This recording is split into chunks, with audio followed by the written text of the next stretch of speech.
সুপ্রিয় শিক্ষার্থী, online class আমরা হাজির হয়েছি। আজকের ক্লাসে আমি তোমাদের সাথে আলোচনা করব ম্যাচিং। এই তোমাদের ফার্স্ট চ্যাপ্টারেই চলে আসে ম্যাচিংটা।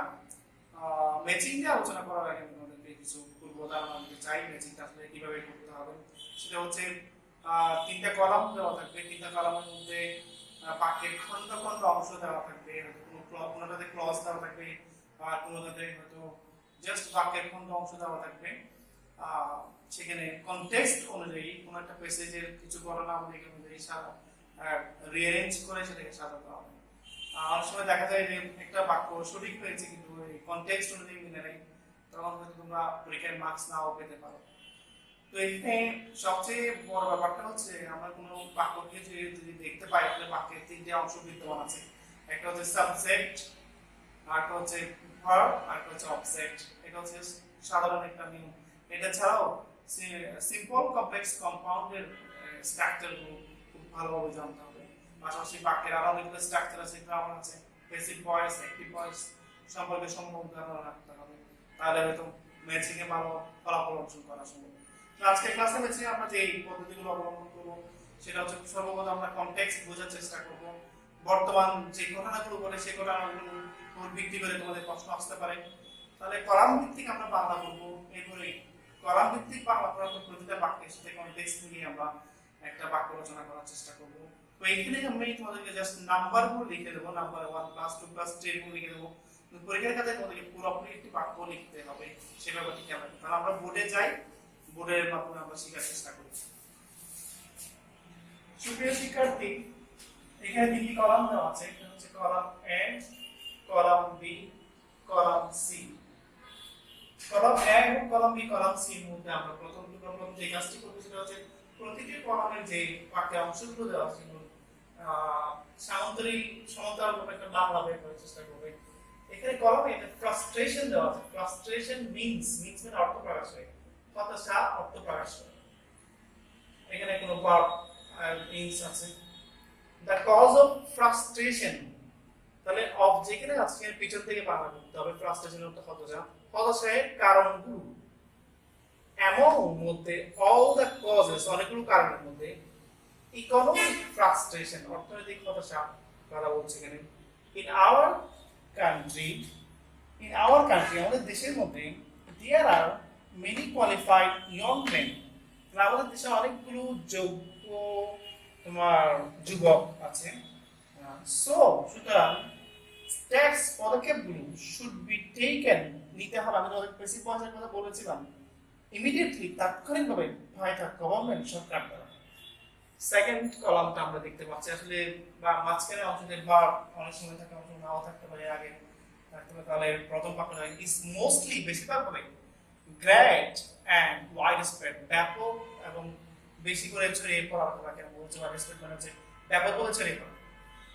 as well as, দুটো সাবজেক্টের মাঝখানে বসে এটি এবং অর্থে ব্যবহৃত হয় by non-government organizations, বেসরকারি সংস্থার কথা বলছে এখানে।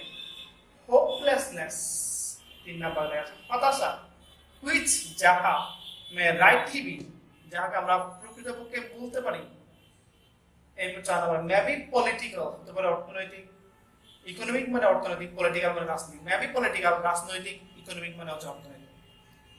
and women, এবং মহিলারা who are seeking jobs, যারা চাকরি খুঁজছে। কলাম সি এর দিকে আমরা একটু নজর দিয়ে দেখতে পাচ্ছি। এখানে অবজেক্ট থাকে অংশ বা বাক্য অংশ থাকে। ডোমেস্টিক, গৃহস্থালিক, জুডিশিয়াল, বিচারীয়, এন্ড সোশ্যাল, সামাজিক। টু সলভ, সমাধান করতে, দেয়ার ইকোনমিক প্রবলেমস, তাদের অর্থনৈতিক সমস্যাগুলো। টু ক্রিয়েট সিচুয়েশনস, অবস্থা সৃষ্টি করে। সো দ্যাট, সুতরাং ফ্রাস্ট্রেশন, হতাশা can be checked, এটাকে দমন করতে হবে, and eliminated, হ্রাস করতে হবে। called a mental disease, এটাকে একটা মানসিক রোগ বলা হচ্ছে। because of our unemployment problem, আমাদের বেকারত্ব সমস্যার কারণে। তাহলে আমরা এখন কলামগুলোকে ম্যাচ করার চেষ্টা করব। আমরা পরীক্ষার খাতায় যে ব্যাপারগুলো লক্ষ্য করবে সেটা হচ্ছে প্রথম মিলানোর পরে এগুলো এখানে লিখতে হবে, লিখে পুরো বাক্য লিখে দিতে হবে। আমরা দেখতে পাচ্ছি এখানে ফ্রাস্ট্রেশন মিন্স আমরা মেলানো জন্য জাস্ট এখানে এক দিলাম। হতাশা প্রকাশ করে, হতাশার অর্থ প্রকাশ করে।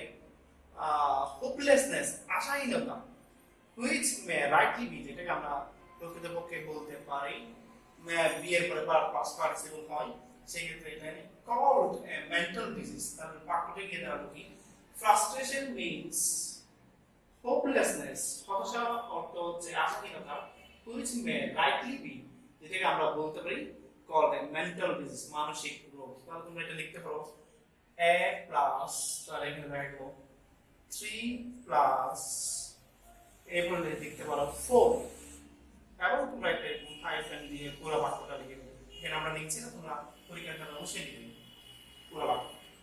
The cause of frustration, what is the frustration? হতাশার কারণগুলো, হতাশার কারণগুলো কি হতে পারে?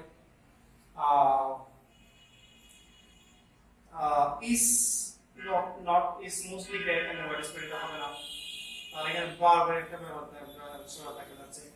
The cause of frustration কারণ হচ্ছে হতে পারে মেবি, হতে পারে পলিটিক্যাল, রাজনৈতিক, ইকোনমিক, অর্থনৈতিক, ডোমেস্টিক, আমার নিজস্ব নিজস্ব জুডিশিয়াল, বিচারীয়, সোশ্যাল এবং সামাজিক রয়েছে। বাক্য দেখে যারা the cause of frustration may be political, economic, domestic, social and judicial। তাহলে এখানে এটা আমরা 2 দিয়ে সংজ্ঞায়িত করতে পারি, এটাকে 2 দিয়ে সংজ্ঞায়িত করতে পারি, 2 দিয়ে সংজ্ঞায়িত করতে পারি। তাহলে এখানে গিয়ে দাও b plus 4 plus 1। তাহলে তৃতীয় নম্বর বাক্যে আমরা দেখতে পাচ্ছি among all the causes, অনেকগুলো কারণের মধ্যে ইকোনমিক ফ্রাস্ট্রেশন, অর্থনৈতিক হতাশা, তো এটা সিঙ্গুলার সাবজেক্ট দেখাচ্ছে এখানে, ইটস মোস্টলি গ্রেট ব্যাপক ওয়াইডস্প্রেড, খুব ছড়িয়ে পড়ে।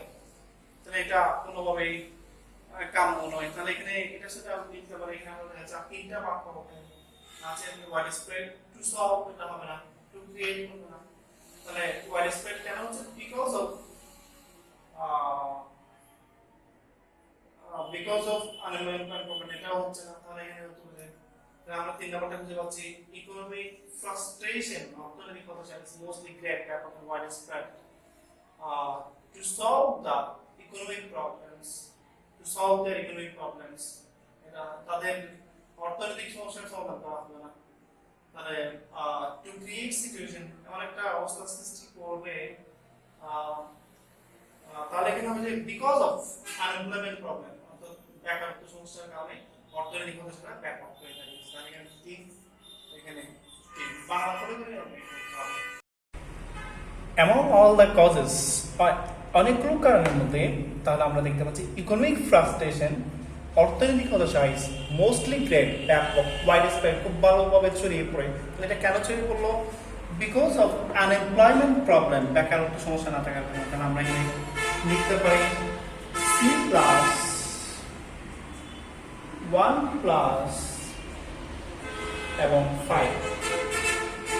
তাহলে আর বাকি দুটো আমরা দেখতে পাচ্ছি ইন আওয়ার কান্ট্রি, আমাদের দেশের মধ্যে there are many qualified young man, অনেকগুলো যোগ্য যুবক আছে, অ্যান্ড উইমেন, মহিলা আছে, হু আর সিকিং জবস, যারা চাকরি করছে, two solve their economic problem, খুব ইজিলি এটা সমাধান হয়ে গেল। বাড়তি পার্টকে দিয়ে যুক্ত করতে হয়, এটা খুব ইজিলি বোঝা যাচ্ছে। তাহলে এখানে পাওয়া গেল কি, in our countries there are many qualified young man and women, man এবং উইমেন আছে অনেকগুলো যোগ্য, হু আর সিকিং জবস, যারা চাকরি করছে, two solve their economic problems, তাদের অর্থনৈতিক সমস্যা সমাধান করার জন্য। তাহলে এখানে হয়ে যাবে d প্লাস 5 প্লাস 2।